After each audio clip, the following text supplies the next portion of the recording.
This is the certificate given by BOAC to all those who crossed the equator.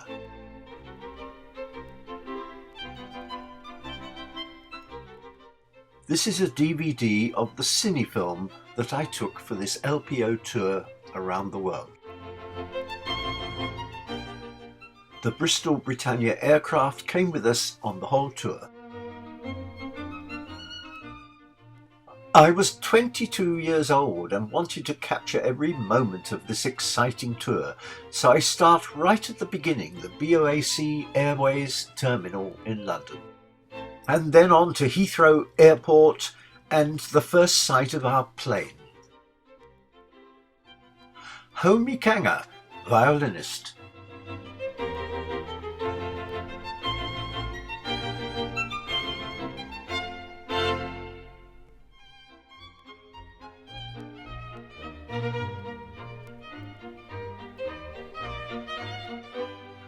To film inside, I used black and white film, and here is trumpeter Ralph Eisen doing a little bit of acting for me.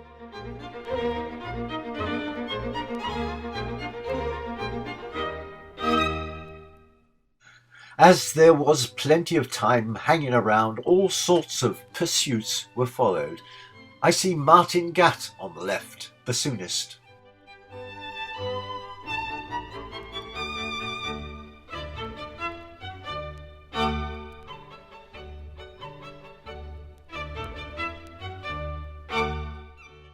Many names elude me after all these years, but I do see Richard Adeney in the top left corner there, flautist.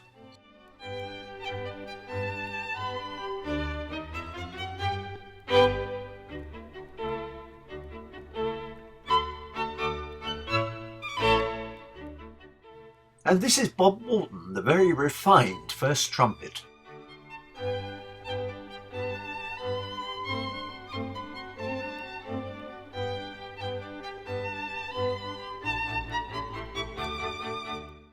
And time for departure at last.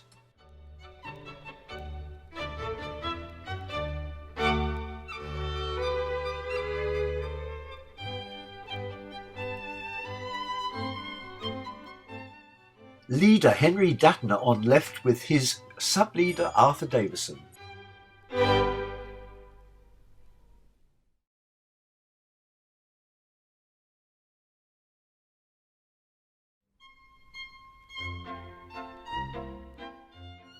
I was very proud of my attempt at graphics for the maps, although I fear they look a little amateurish now.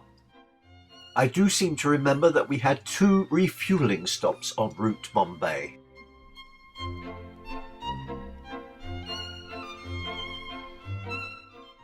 Of course, I couldn't resist taking footage of sleeping musicians, including conductor Malcolm Sargent, with Eric Bravington, the orchestral manager, beside him. And the gentleman on the front left is Oscar Lampe, famous orchestral leader. And then the excitement of seeing Bombay for the first time as we came into land.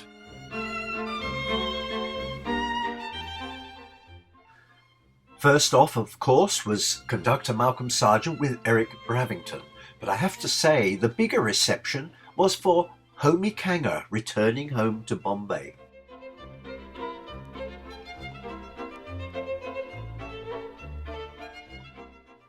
Pleasantries over, and the orchestra is allowed to disembark.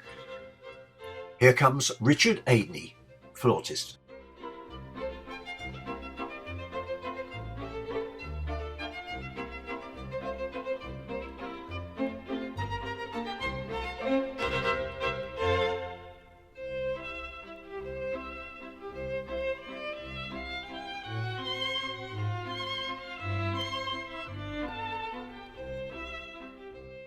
And this acting coming up for the camera is probably not PC these days.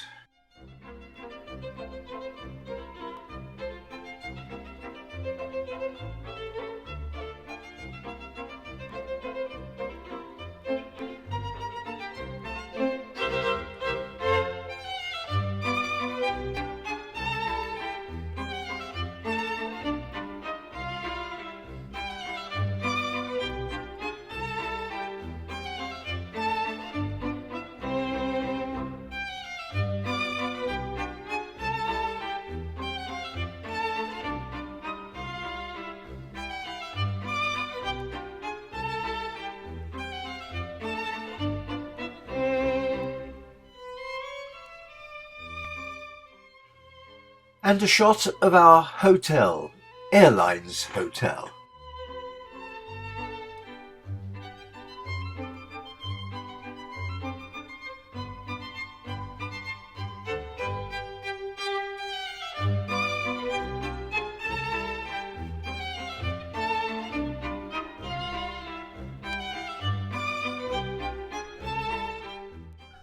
This, I presume, is the venue for the first concert of the tour.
Something the orchestra were going to have to get used to were the many receptions en route.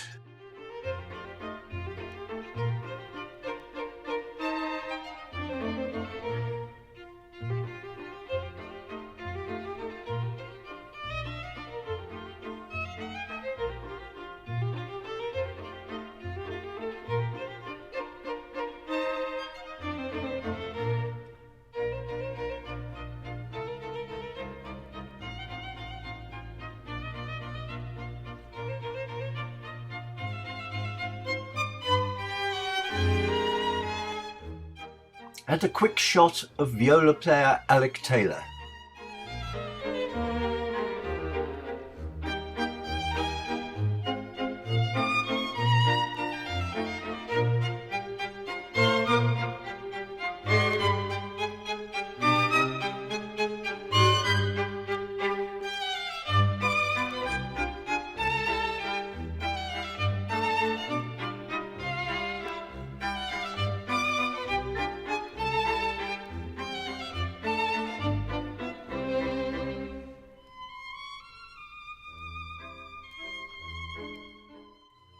How nice to see Alan Hacker, clarinetist, walking in this picture.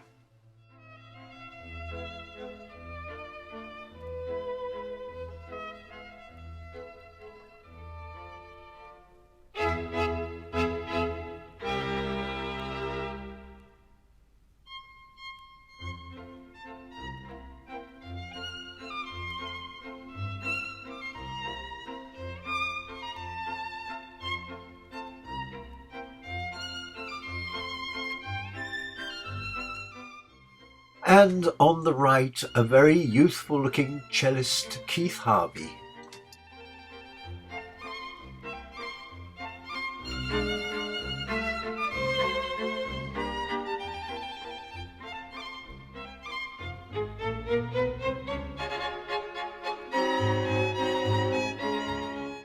And then came the entertainment by way of Indian folk dancing.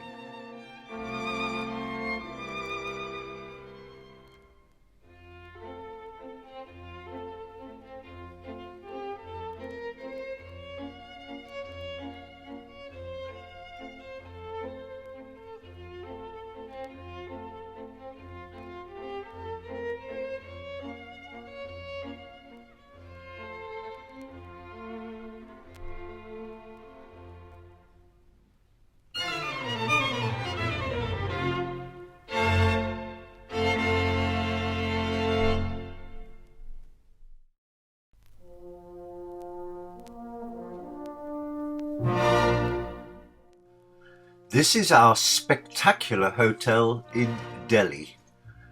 I, as a young man, had certainly not seen or stayed in the likes of it.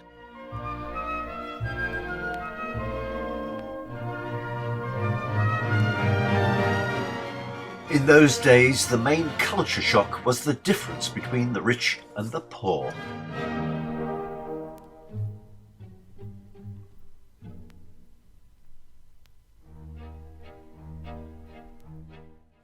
This may have been fascinating in 1962, but it wouldn't go down well today.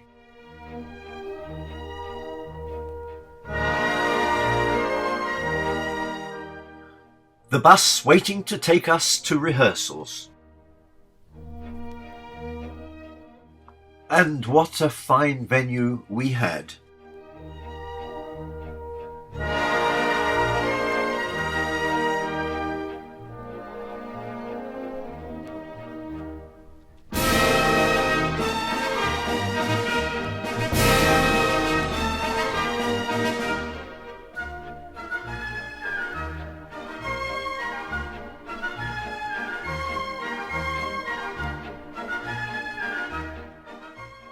Once rehearsals were over, we couldn't wait to get out and experience the sights, sounds and smells of India.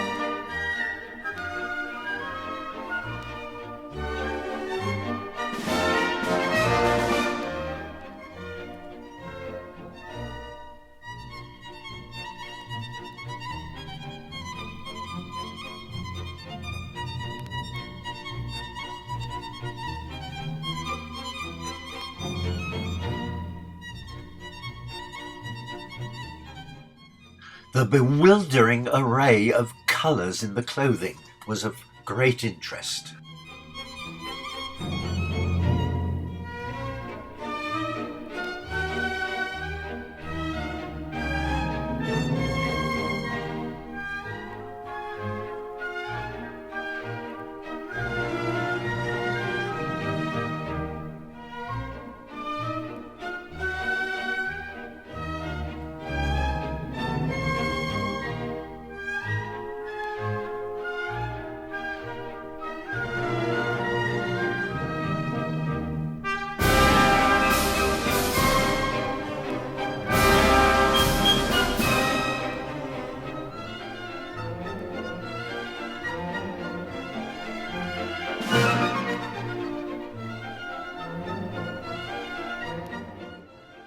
One of the most memorable parts of our visit to Delhi was when we were invited to a performance of high-class Indian classical dancing and music.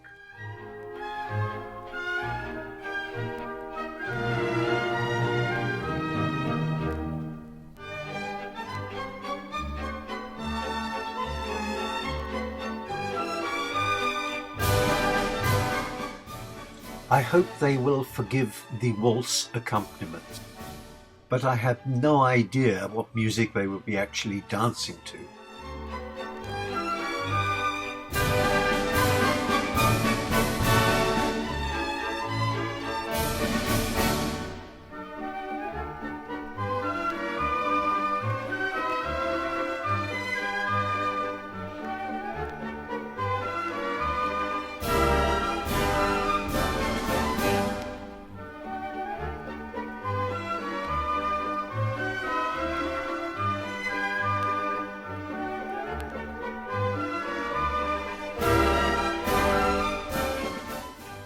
While returning to the hotel, we came across this procession led by a very princely-looking gentleman.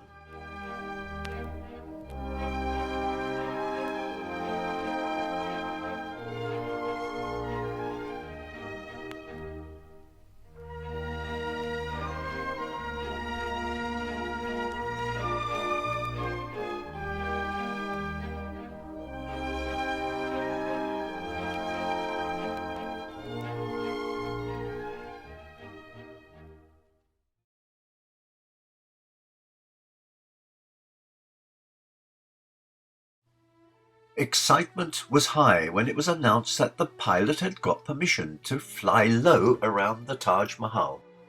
He would fly a figure of 8 so that both sides of the aeroplane would get a good view.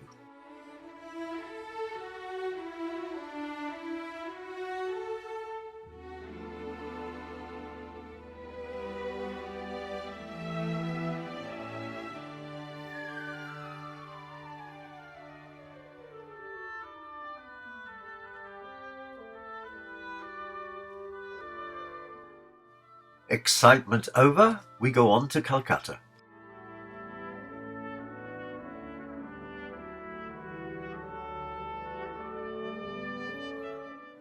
And of course, the compulsory lineup for publicity photos.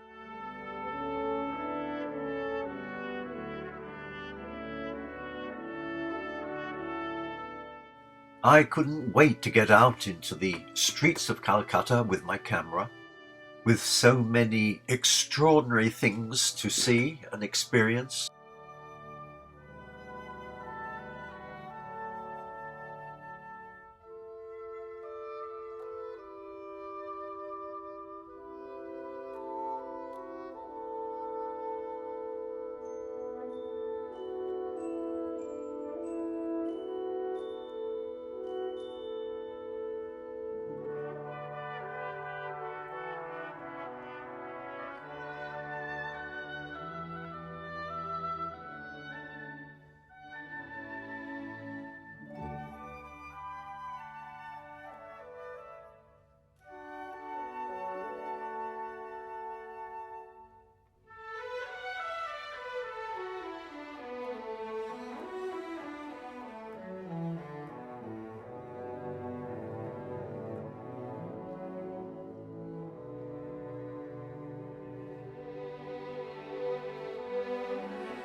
A picture of our concert venue, as yet not completely finished. Unlike the fine government buildings.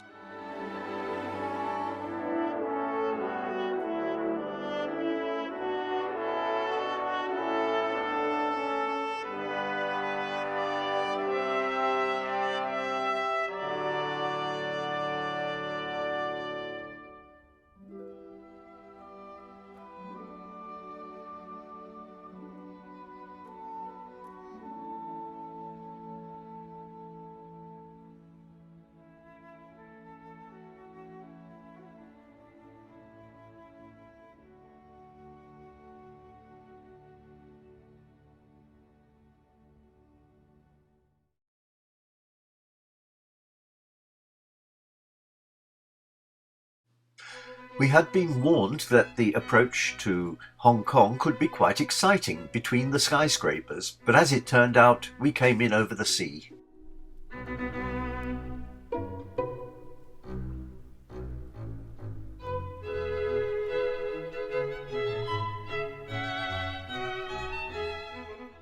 Our first sight of the ubiquitous Star ferries.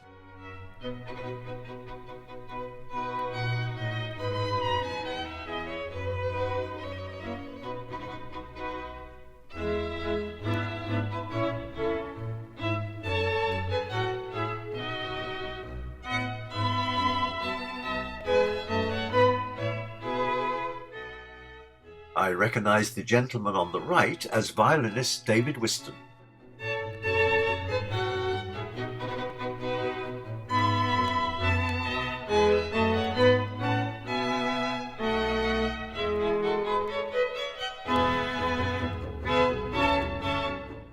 And surely in the second row here is Ted Lee, the driver of the van. We are on our way to a reception in a beautiful house overlooking the South China Sea.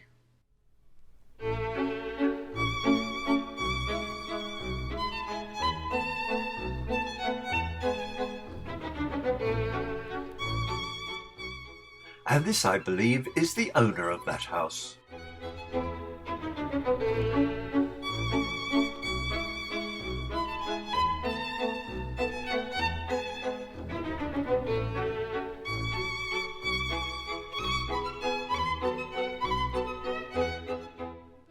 Generally, the folk are managing the chopsticks quite well, bearing in mind it wasn't such a common pursuit in those days.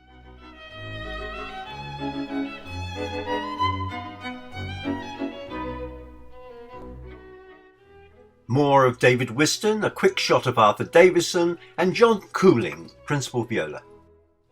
Followed by Ralph Eisen again.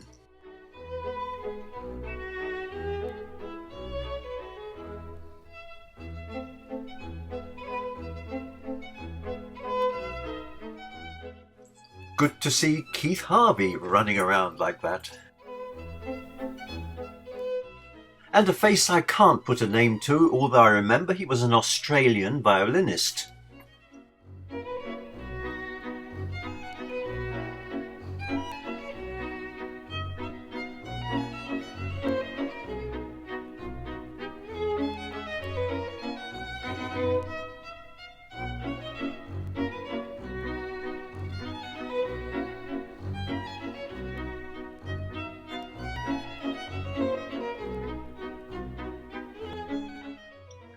And one never visits Hong Kong without taking a trip up to the Victoria Peak.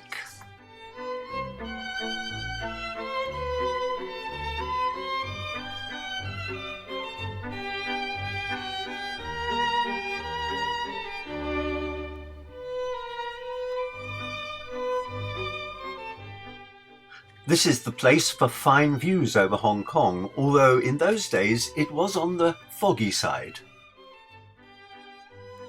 Here are more views over the South China Sea.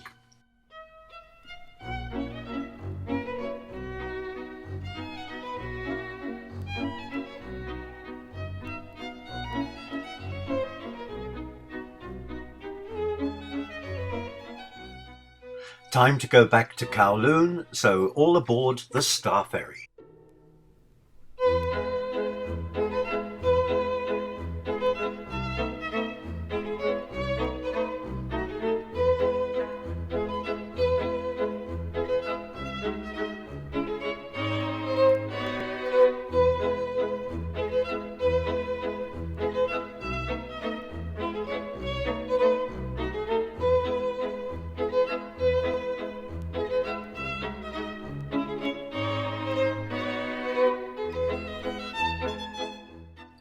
Nice shades, homie.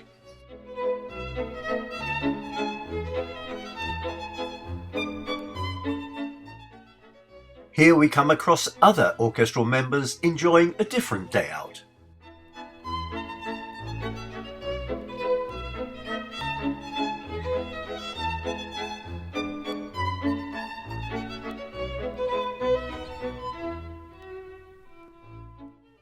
And a shot of the famous Hong Kong floating restaurant. This brand new piazza is beside the new concert hall, also called the Royal Festival Hall, and I think it boasted being about 6 foot larger than the one in London. I also believe it's since been renamed City Hall.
In those days, tourist itineraries always included a trip to the border with mainland China, and these folk are making the most of it.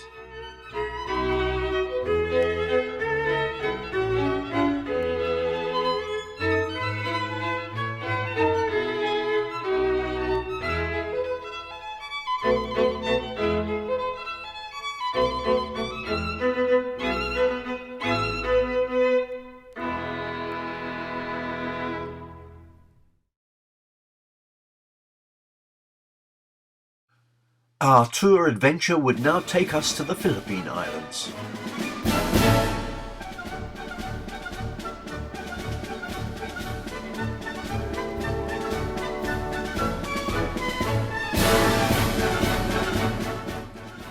Air-conditioned buses had a different meaning there.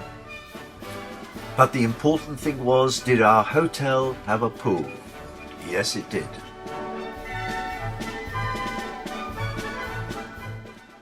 I do think I might have stumbled across something extraordinary. Is this Imelda Marcos that I'm filming? They certainly look like a very nice pair of shoes.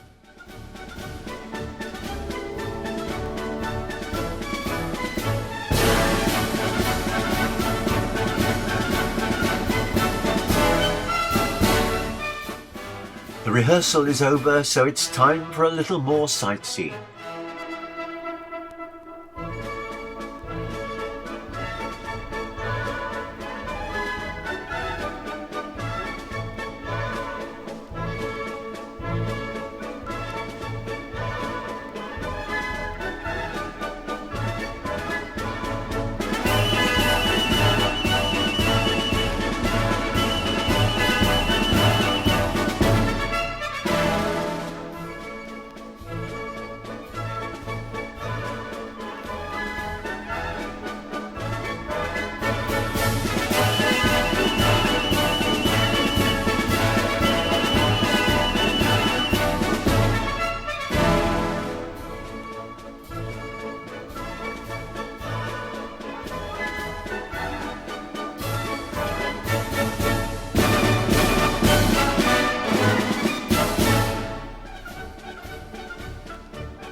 During our sightseeing visits, we are reminded of the atrocities committed by the Japanese forces during the war.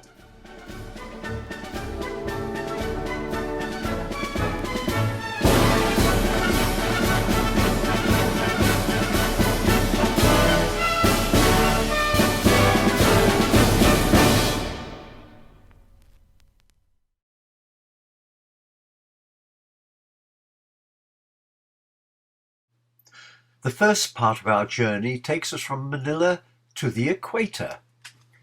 On this section, I was allowed into the cockpit.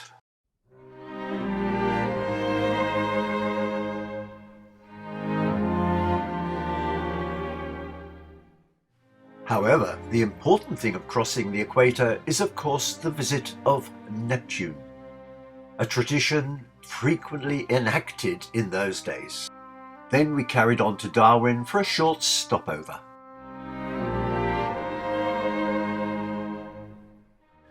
But we were soon back on the plane and heading for Perth and our first Australian concert.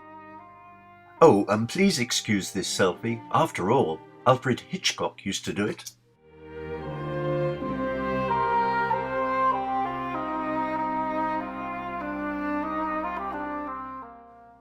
More time for sightseeing and visiting old friends and relatives.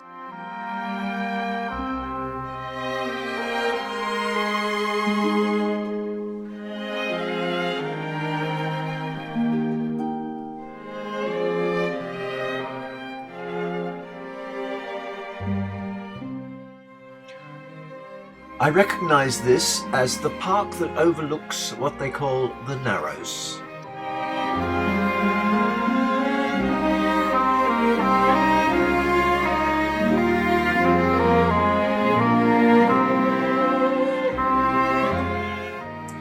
remember that this was quite a new bridge, the Narrows Bridge.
Of course, any trip to Australia has to include visits to their wonderful beaches.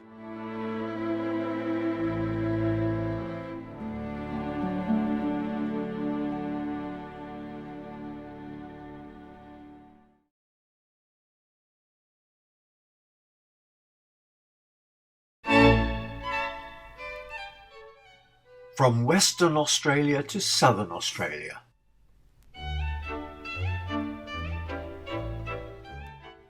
Having already had a taste of those magnificent beaches in Perth, here we are doing the same in Adelaide. And standing in the blue trunks enjoying the show is violinist Jim McLeod.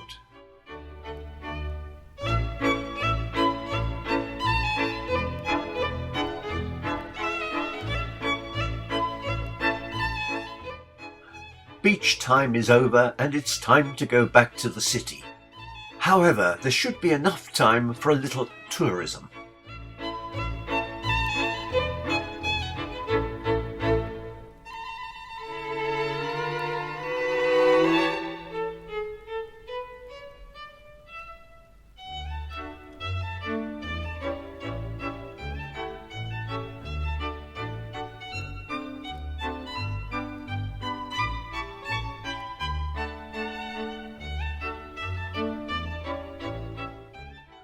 We came across this flower festival put on by the Croatian Club.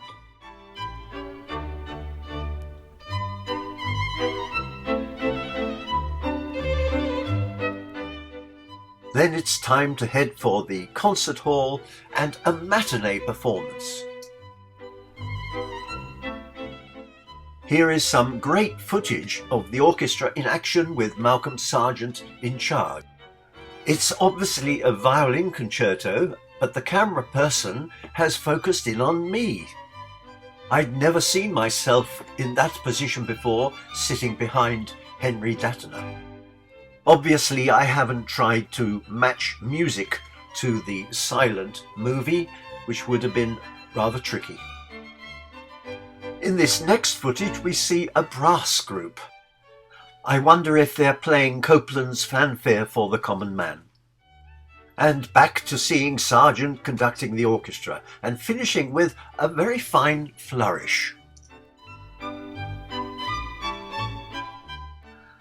And after the concert, the event that many members had been waiting for.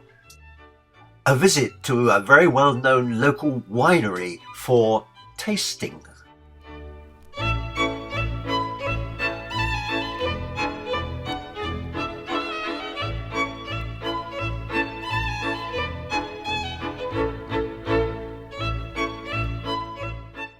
Coming out of the door now is violinist Peter Poole.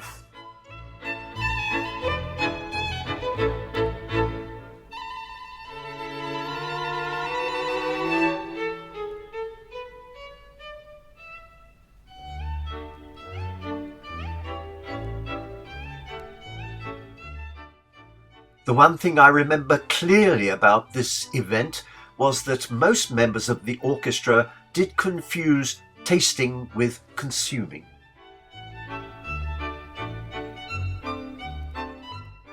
And the after effect was clear to see.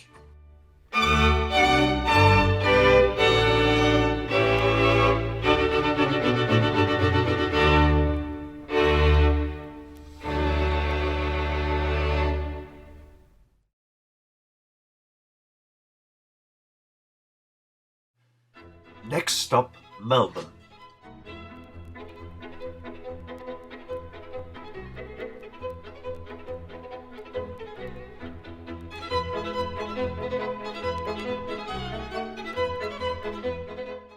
It was while riding a taxi and sightseeing in Melbourne that I was asked the famous question. "What do you do, mate?" said the driver. I said, "I'm a violinist." He said, "Isn't that nice? But what do you do for a living?"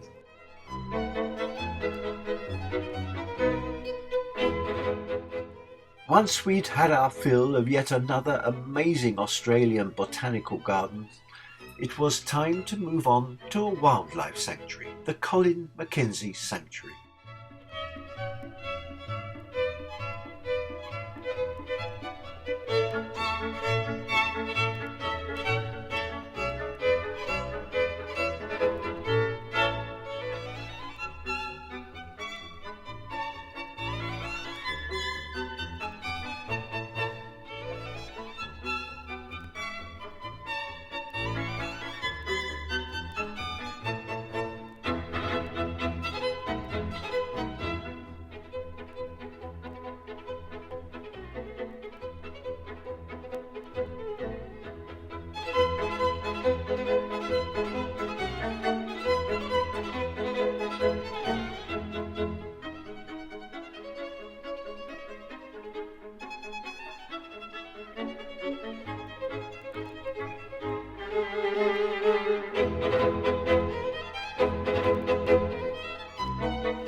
The sting in the tail about this visit to the wildlife park was that after seeing this snake, I almost trod on an identical one roaming wild.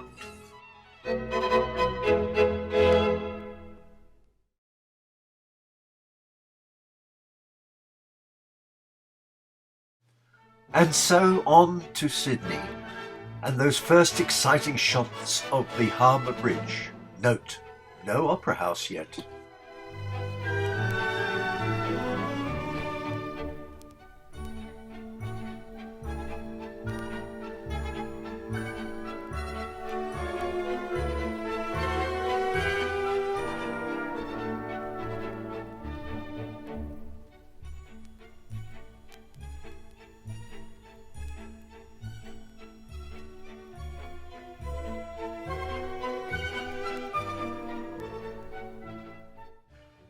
For this indoor shooting at a reception, I used black and white film.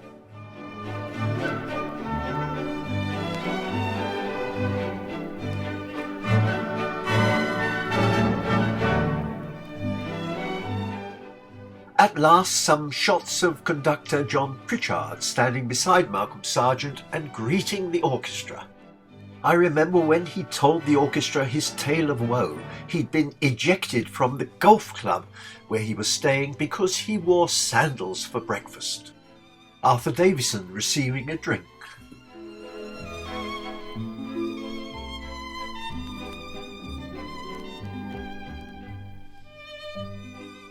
Martin Gatt coming into view.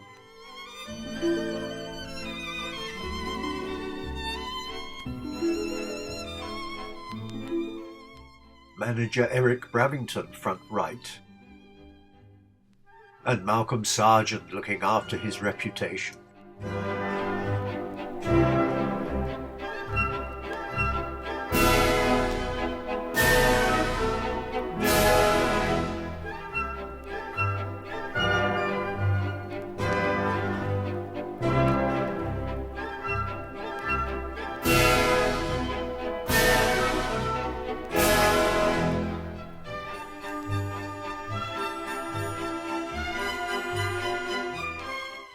Oh, I remember this speech by the Sydney Mayor when he inadvertently called the orchestra the London Symphony Orchestra. Didn't go down well. And now presentation time to the two conductors, a boomerang for John Pritchard. I wonder who he'd like to throw it at. And now a pair of Aboriginal clapsticks for Malcolm Sargent.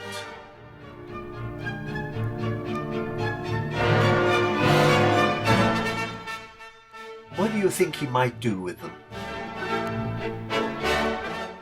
Of course, the orchestra couldn't wait to be released from the official duties of a reception and get down to business on Bondi Beach.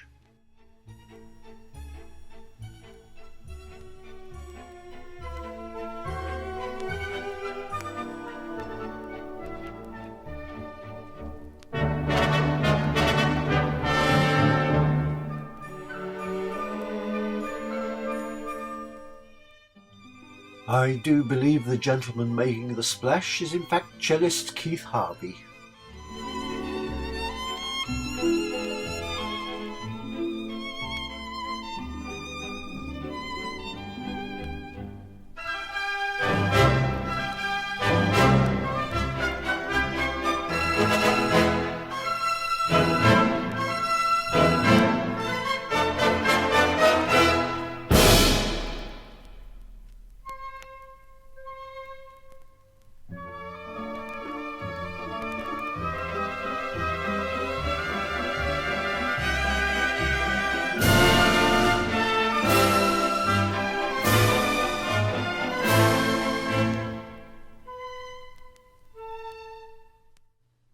After an exhausting session mastering the waves, it's time for a different sort of sightseeing, so off to the Blue Mountains.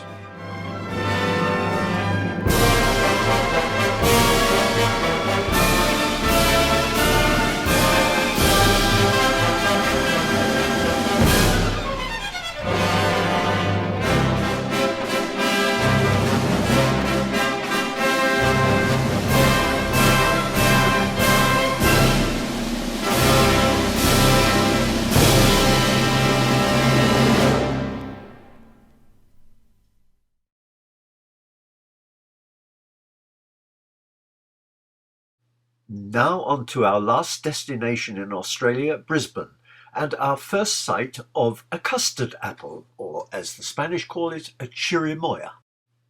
And this, I assume, was the hotel that we stayed in. And now just a few shots of the city and the surroundings.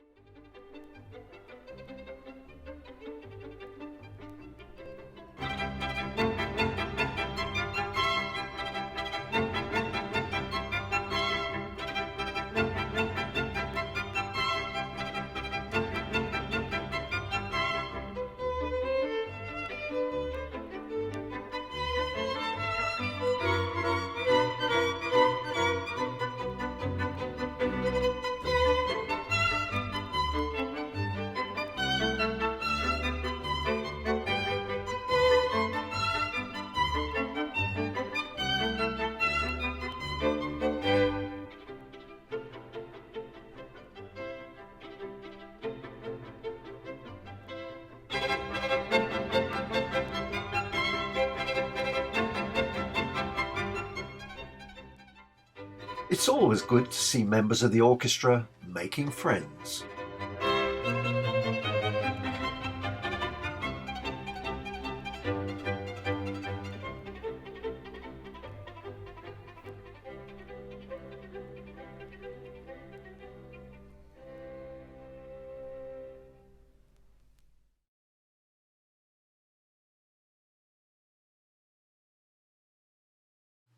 The final concert destination was to be Colombo in Ceylon, now known as Sri Lanka.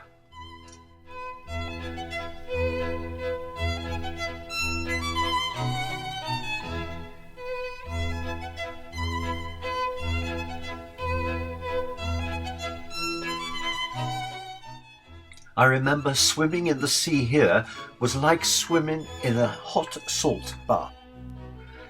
It was a fitting way to end this landmark tour that we stayed in a really beautiful hotel on the sea. But John Cooling here, like many a British tourist, would prefer a swimming pool.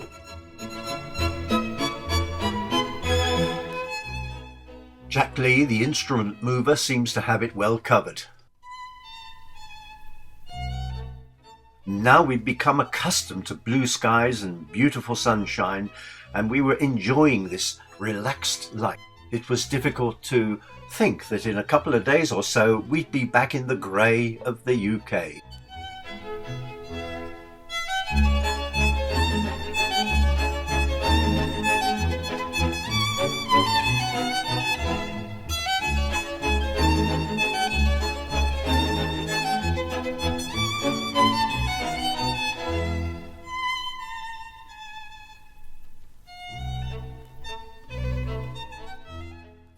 One evening we were treated to Ceylonese classical dancing.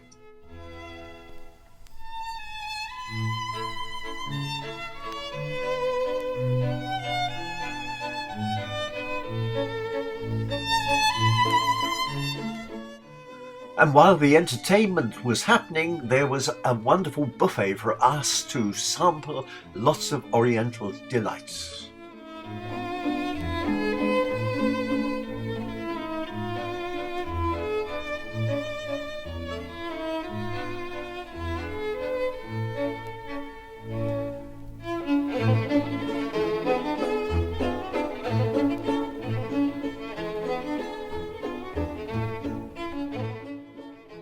No, we're not flying home, believe it or not. This is where the concert was.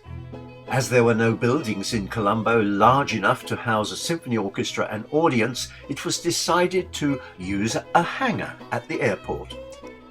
Bearing in mind the temperature there, this offered a very satisfactory form of air conditioning, being open at both ends.